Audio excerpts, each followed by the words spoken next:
I just wanted to say that there is a vast audience of lawyers in the district courts who are not students but are hungry for legal knowledge, have Correct. lived at very subsistence levels, but have tremendously entrepreneurial, tremendously energetic. I am trying in Trivandrum to create an informal constitution, an institute for constitutional advocacy in the lowest level courts to cover all the courts in this district to implement what I'm saying. Ravi referred to South Africa and all that. Today South Africa has huge human rights violation. There is no international forum that will give relief. We can't compare apartheid to what is happening in South Africa under the South African Constitution. You can't compare Krishna Menon and Indian freedom struggle to India, either South Africa under their constitution or India under our constitution. I think we must understand how the international system works. And so what I am trying to do is I have tried a lot to sensitize judges. It didn't happen before. To the importance of protecting constitutional rights at the lowest courts. Very happy to say some recent Supreme Court judgments have reinforced that. And so we need to increase that consciousness. We need to create a bar, a human rights bar at the lowest level in every court complex. We have about 2,500 court complexes. And there are hundreds of lawyers from very poor backgrounds, but qualified and very eager in each of these court complexes. So in one of these, I'm trying to create something called an Institute for Constitutional Advocacy.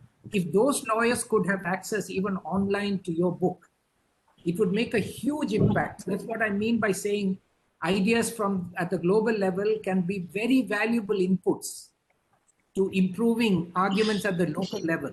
Very valuable. They are really at a dead end as to what arguments to make before a court, what precedents to cite.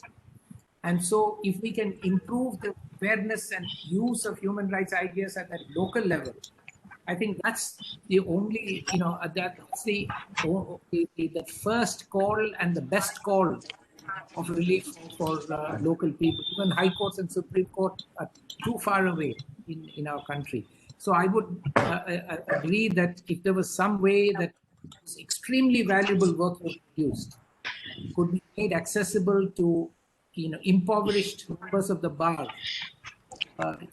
or in other countries as well, it would have a huge impact. It would have a huge impact. Thank you. Anybody else? Otherwise, Thank you very much. I just wanted to make some points, Ravi. Yeah, Sanjay, please. I won't give a long talk. No, please, Sanjay. One is, I want to pick up on what Dr.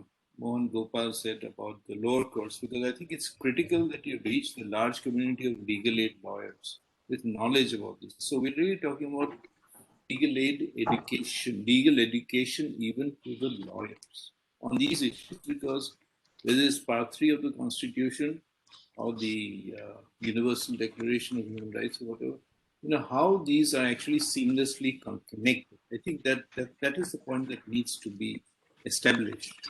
And I think from his own experience at the judicial academies, that's a critical one. The other thing is the point that both Dr. Gopal and John had mentioned at some point, because the Human Rights Council, the commission before it, like many of the human rights institutions across the world, lacks teeth. It has no implementable powers. It can recommend, it can try to name and shame, etc., etc. But as Dr. Gopal said, these things become bilateral issues. And once they become bilateral issues, it's really very, very difficult to navigate out of that. So and this is not something that we can discuss here at any length, is how does the Human Rights Commission really get more teeth and in relevance at a time of very strong nationalist leaders everywhere in the world. I'll stop there. Thank you. You don't have to answer the question, it's just the two No, points. just on a point of information, all states, including India, as part of the Vienna program of Declaration and Program of Action, were supposed to start a human rights education program nationally and create a national plan of action on this. No, I We know had that. one meeting. We had one meeting in India, and that was the end of Solomon Grundy. I know this. That's why I'm raising it, because this has to be, the different generations have to take over now. Yeah, Can't keep doing this exactly. ad infinitum. Yeah. Thanks. Thank you. Thank you. Ravi, there is also the International Coordination Center for National Human Rights Institutions, which is as effective as our National Human Rights Commission. I'm aware of that. There's a major report on it by me on my website, and we know exactly how India got its present accreditation re-accredited. I don't want to go into detail. These international institutions we know how they function very closely. I think Mr. Pache and I have been inside these institutions for a long time. And so we have perhaps a little more realism about them and how they function and what expectations we can have of them. I entirely agree with Dr. Hazarika that the challenge is how to bring knowledge to the local level. And I think, and I don't say this often, I say this very rarely, but I think this book produced by Mr. Pache has huge potential. If it is available free online publicly, it can have a huge impact worldwide to lots of people at the ground level who now have access to the internet, to really be informed about what's going on. There are, as I said, about 100 areas of struggle on which global norms are brought together in this book.